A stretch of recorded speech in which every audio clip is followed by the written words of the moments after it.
End of another week. Hi, everybody. Noreena, I have your book here. Noreena Hertz is our guest today. You're going to learn a little bit more about her in a moment.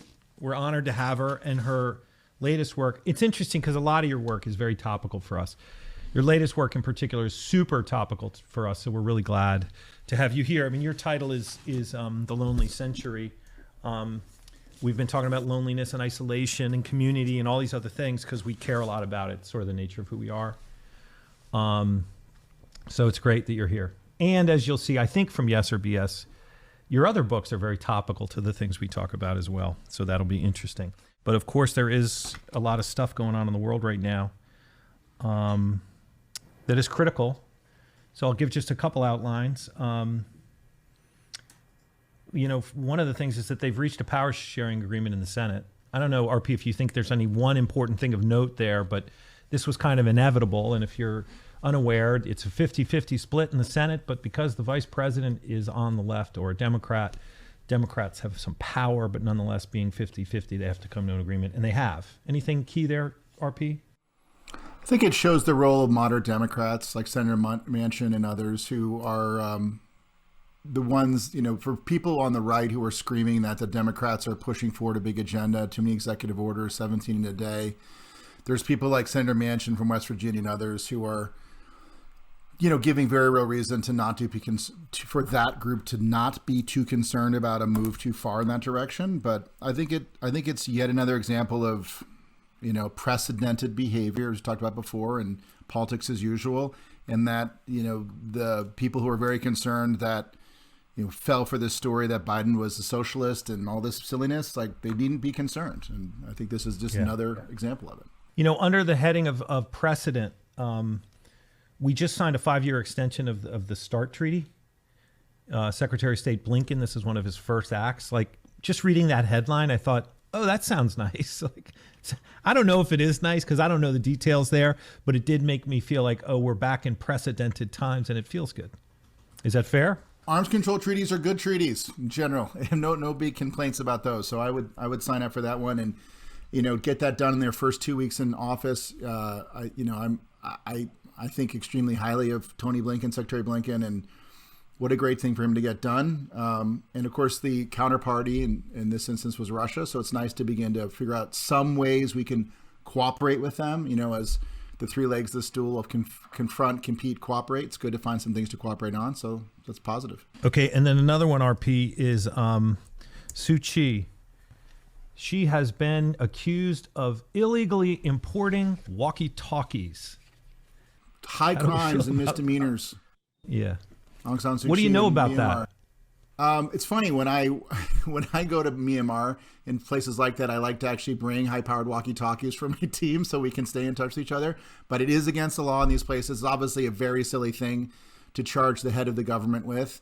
I'm watching very closely. My optimistic but not likely outcome in Myanmar is it ends up looking like Thailand, where you have a series of coups, but the economy moves along and human rights aren't too abraded, which would mean at some point with less than a year, the military calls for an election. Aung San Suu Kyi is given her freedom, and the military just locks in even more of their already kind of egregious power sharing inside the frameworks. But I'm watching very closely, as we discussed before. I have pretty large assets in Myanmar, so I'm very motivated to, hope that there's democracy for lots of reasons. But right now, it's not looking great. So yesterday, the Republicans got together in the House to consider leadership. Many of you know Matt Gaetz, who probably not the most noble actor there is. He effectively tried to shoot the king yesterday, which is to say unseat Liz Cheney. And when you're going to shoot the king, you better hit the king. But he missed. And he went into it suggesting that they had 100 votes to unseat her. It ended up with about 60, I think the number was. But she was 61. 145 to 61 to 1. Liz Cheney stays in her position. Her crime, her rule breaking related to the fact that she supported the impeachment of Trump. But he was shot down. It'll be interesting. The Republican Party is in an interesting place, and I think it's going to get more dramatic. They're all staking their bets, right? So you've got the Gateses and the Cruzes of the world saying Trump land is going to be the voters I need, so I have to continue to fertilize that base. And you've got the McConnells and others saying no, my votes, because remember, it's all Craven for almost all these actors, minus maybe Hunzinger. It's totally Craven politics. Will they get elected or not? Will they get the majority or not? So they're looking at their polls, looking at their votes, and they're trying to figure out who's gonna put them in office or not. And I mean, I think I said this last time, but like, find me a Republican politician in the last 5 years who crossed hard Donald Trump, who was also standing for re-election. And I think you have Cheney recently. More people got onto that idea after January 6th, but until then, I think there was a grand total of 0. Except for, yes, you have the Romneys and others who were guaranteed re-election anyway. Gates is appalling. Remember, he stood up on January 6th, right after the siege in the Capitol, and said this was actually Antifa and BLM hiding as QAnon and MAGAland. I mean, the guy is as crazy as Mrs. Jewish Space Lasers. And I would have felt a lot better if they gotten those guys out, but they didn't. And quickly, while I'm talking, we keep talking about precedented times, and I want to thank Jimmy Allen is the guy who gave us that phrase, remember? So we had a whole show on Noreena, unprecedented times. Jim was like, aren't you excited to be in precedented times? And I think that, so I want to make sure I give him the hat tip he deserves. Okay, and as a segue and as a nod also to unprecedented times, which is to say, the Proud Boys have been declared a terrorist organization in Canada. Sounds about right. I didn't even know there were Proud Boys up there, but maybe there aren't. I have no idea. I really don't know a lot about that story. I just read the headline. This terrorist designation thing's a big deal, right? So in America, at least where I know it well, if you're designated a terrorist group, holy Moses, that's a lot of trouble. I presume in Canada it's very similar. It means surveillance can be opened up on you much more easily. It means, you can literally just start seizing bank accounts. You're effectively Al-Qaeda in America. And so it's a very, very big deal. And, I got no problem with that, particularly with that group. Yeah. Navalny's going to be has been sentenced to 32 months in prison. This feels like a groundswell thing. This feels like a kind of thing like he's going to become a hero in the United States in a really powerful way. I could be wrong. I mean, I do believe the power of the oligarchs is so intense that this could just be something that's relatively small. But there feels to be like some folklore going on here where I feel like maybe there's going to be something that happens more. I don't know if you agree, but the story goes on. Noreena, have you met Navalny? I haven't, but obviously I'm watching what's unfolding closely, having spent many years working in Russia in the early 90s. And I think, the world is watching for sure. And we haven't seen people turning out to this extent in Russia under Putin's reign. So, I think there is a, is this, the state has so much control there that, whether this really is a turning point is unclear, but the world is watching for sure. Yeah. There's a group of guys who I do this meditation group with here, who are this interesting kind of mix of guys. And this is like their new cause celeb. Like they love this guy. They talk about this guy. It's interesting. I mean, because normally they wouldn't necessarily pay attention to something like this. Anyway, I know that's not great science, but I think there's something charming about him and the fact that he let release the film that just sort of makes this into something. He's more brave than as hell. I'll stuff. say that. I mean, God, what bravery. Jeez. Yeah. I mean, returning to Russia. Yeah. Going right back into the belly of the beast. Yeah. I mean, they poisoned him, right? I think they put him in a coma. He's like, here I am. I'm going to go back into your prison. Oh, crazy. Yeah. Yeah. Okay. Before we move on to yes or BS, if you just have a general thought, I could share some numbers. RP, you make the call, but what's the tail of the tape on COVID at the moment on a very high level? I hope I'm wrong, but our model says, we all see that we're moving from 4,000 to 3,000, 2,000 or so dead per day in America, which like somehow is good news. It's still a humongous number. So we are flattening the curve, but I think that's a false signal. And I think unfortunately, because of the UK variant, thanks very much, Noreena, which is showing up shortly, we're going to have, I think that curve is going to come back up pretty sharp. So I think, December and January was something like 300,000 dead or some humongous, no, that's not right, 150,000 dead. and which is, we have 440,000 dead total. So like the numbers are crazy in the last 2 months. Maybe February is a little lower, but the CDC says by March, the UK variant B117 is the prevalent variant, and we know it's 7 times more people die effectively at the end of the day when you do your math into geometric growth from that variant. So that's bad news, and it's coming.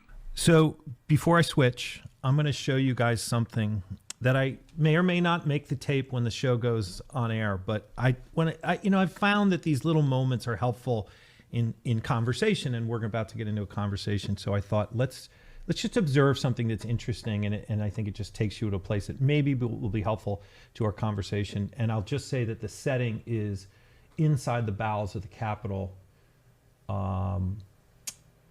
after January the 6th. So I'm going to roll this.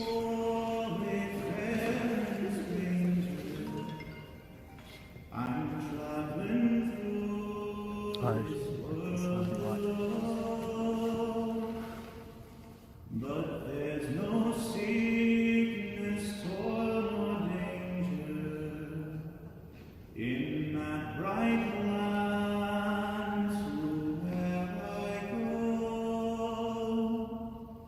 I'm going there to see my Father.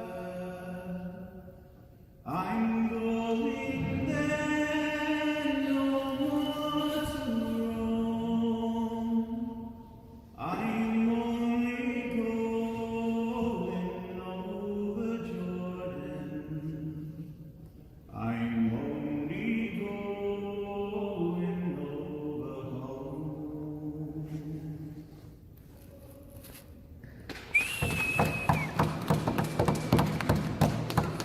So when I saw this, I thought, so this is after the 6th. You may recall we brought in, I think it was 15,000 reservists as a way to protect the Capitol leading into the inauguration. And part of what we're going to talk about today is the loss of community. And it's kind of just nice to see community and thoughtfulness at a challenging time, and to get the echo of such a beautiful building. I just thought it might be an interesting thing to play us in. So, Noreena, there's something we do every day here, and it's kind of become one of our signatures, and I'm going to ask you to participate today. We're going to give you a better outline. But, at least two of your books, IOU, The Debt Threat, and Eyes Wide Open, will be subjectively related to what we're about to share here. And what we're about to share here is a segment that we call this. Yes or BS? Yes or BS? BS. BS. BS. Okay, so normally we analyze. We're not going to spend a lot of analysis today. We're just going to bang through three. They are very topical, as I mentioned. The first one, this is Cuomo, okay? I'm going to read you the quote that he said. This is a quote from Cuomo. He said, "When I say experts in air quotes, it sounds like I'm saying I don't really trust the experts," said Governor Andrew Cuomo, "because I don't." So Cuomo has been calling into question some of his own experts. Both of you have expertise on expertise. Can you not trust the experts? Yes or BS? Dr. Hertz, take it away. Well, you can't trust experts blindly. And you can't trust everyone who claims to be an expert. And even experts with good track records can get things wrong in the future, especially in really unprecedented times. So, I think it's about degrees of trust. Look at an expert's track record. If they have a good track record, they're more likely to be making a good prediction right now, if we're talking about something in the future. If we're dealing with uncertain times like now, except that as the facts change, so is likely the advice we're being given. And don't ask the unrealistic of your experts, because they won't be able to deliver it. RP? Can't beat that. I would add one sentence. This is the conflict between being a public health expert and being a governor. They have different agendae and they conflict. So, yeah. If it was up to Anthony Fauci or whoever it was that quit from his staff, they probably would have locked down very hard for 8 weeks in the beginning. And, as a governor who needs to take taxes and make sure the rails are running, you can't do it. Okay, so this is a pretty extreme statement, which is I don't think any of us would agree that you can't trust experts. Correct. So I'm going to put it under BS, right? Is that okay? I do think it's interesting, though. And if you've been watching this show, you know my relative, I don't know the right word, but disdain for President Trump, former President Trump. That said, this is Trumpish, some of the things that Cuomo's said over the last couple of days. And, I think it's worthy of a convo. Okay, I'm going to move on. So this is another one that we've been speaking a lot about, that you've written about, and that, Noreena, a fair amount about. Sorry, RP, I know we talk about this a lot. National debt. You got to ask her, because Tom and I disagree on this, Noreena, sort of. Well, so national debt is not a problem. And let me just outline what this article really is about, which is, Mitt Romney points out the GOP wasn't concerned about debt spending massively under Trump. And everyone's right now thinking, well, we've had COVID. Trump went 3.3 trillion into debt pre-COVID. Okay. So yes, COVID is a different set of circumstances. I just wanted to point that out. And I do think this is the story that never stops, which is that the number just keeps growing. The right is theoretically the ones who are against it and want to stop it. Ironically, it was Bill Clinton, the one president who has balanced the budget in the last since let's say this 1970 or even earlier. And here we are again. So that's where it is. And then the broader question of, is national debt a problem or not? National debt is not a problem right now, is what I'd say. We massively need a significant stimulus of the ilk that the government is talking about. Interest rates are at historic lows, and that's part of the reason why we shouldn't be worried about rising debt levels right now.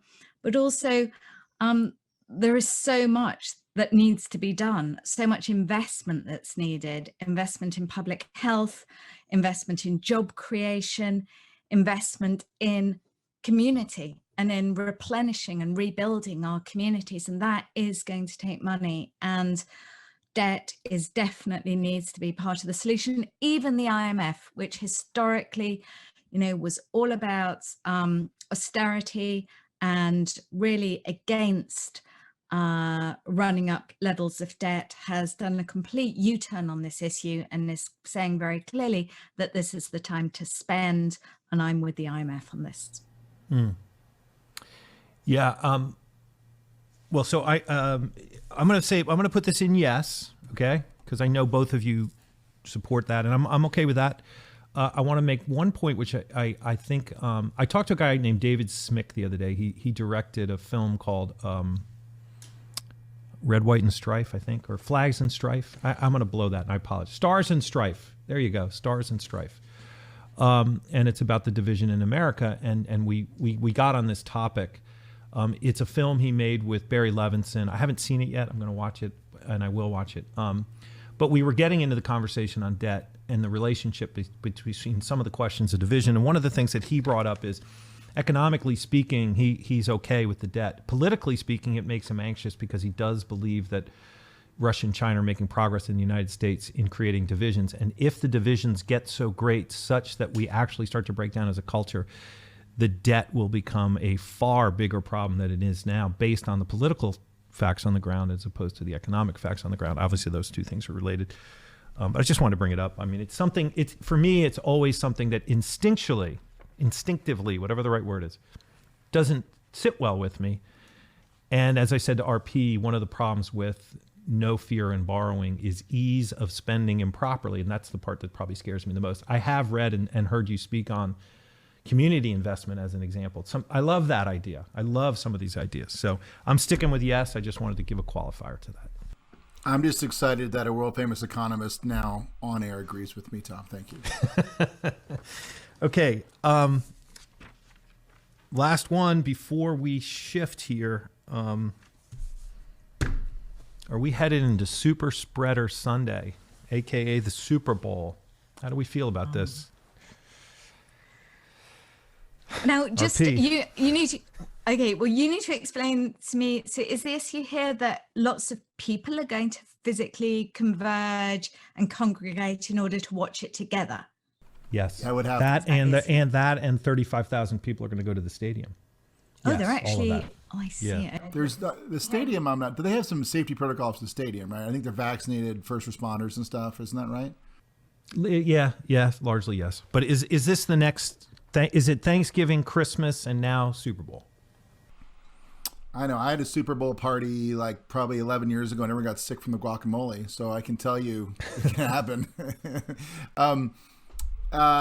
It's just a matter of how stupid people will be. And if I don't, in the surge we just saw, we described earlier, was fueled by Christmas and Thanksgiving. So more you congregate, indoor without airflow, et cetera, the more it'll spread. The UK variant is here. I don't think this is not going to kick off another mountain like we just went over. I think the wider spread of the UK variant will be the thing that does that. Noreena, the fastest growing part of what we do is what's called the Neighborhood Project. The Neighborhood Project was growing pre-COVID, mostly live. Think of it as a video book club, and it's about communities of people having conversations and meeting all over the country. We since launched a platform which allows people to do it online. It's more than just let's say a better Zoom. It is an ethos, an environment, a set of stories and practices that is about sort of generosity of spirit in the context of conversation. We do it on race. We do it on all kinds of interesting and necessary things like forgiveness and love, but also political things. As I mentioned, race. We do it every day. I had 3 of them yesterday. So it's like the world we live in. And part of it is, I say Twitter is a lie. I hate the algorithm. These are my words. I find it kind of gross. I think what's happening in Silicon Valley is particularly problematic. And I also spend a lot of time looking into the world of recovery and addiction, and that isolation is a massive problem in this country. We've had Vivek Murthy and others on this show in the past to talk about this topic. So I'm really looking forward to talk about this topic. And I just wanted you to get a sense of why it means so much to us. But RP, if you could take it away. Maybe the best way to start would be if you wanted to just initiate with sort of a summary of what you think you're positing, and then we can go from there. Sure. Well, this book really lays out what a huge problem loneliness is. I mean, even before the pandemic in the United States, 1 in 5 adults were often or always lonely. 1 in 5 millennials didn't have a single friend. I mean, that's quite remarkable, isn't it, when you think about that? And obviously, the pandemic has massively amplified this and accelerated this trend. Loneliness has a huge negative impact on our health, physical as well as mental. If you're lonely, you have a 30% higher chance of dying prematurely. But what my book makes clear is that loneliness has other ramifications too, economic ramifications. Lonely workers are less productive, less motivated, more likely to quit a company, less engaged at work than non-lonely workers. Loneliness has political implications too, affecting who it is we vote for. I did a lot of research in my book looking at the link between the rise of populism, populists like Donald Trump, and loneliness. And maybe that's something we can come back to. So loneliness, as I see it, is political as well as personal. Its drivers are economic and technological, as well as down to the ways that we treat each other and behave ourselves. And yet there's so much we can do to fix it. So much that governments at a federal and at individual state levels can do, so much businesses can do, and so much that each of us can do too. Please join us tomorrow, where we're going to go deep on this book and this concept, the notion of loneliness, how bad the problem is in the world, what it's leading to, and is it solvable? We'll see you tomorrow on part 2 of Noreena Hertz on RP Daily. Thank you.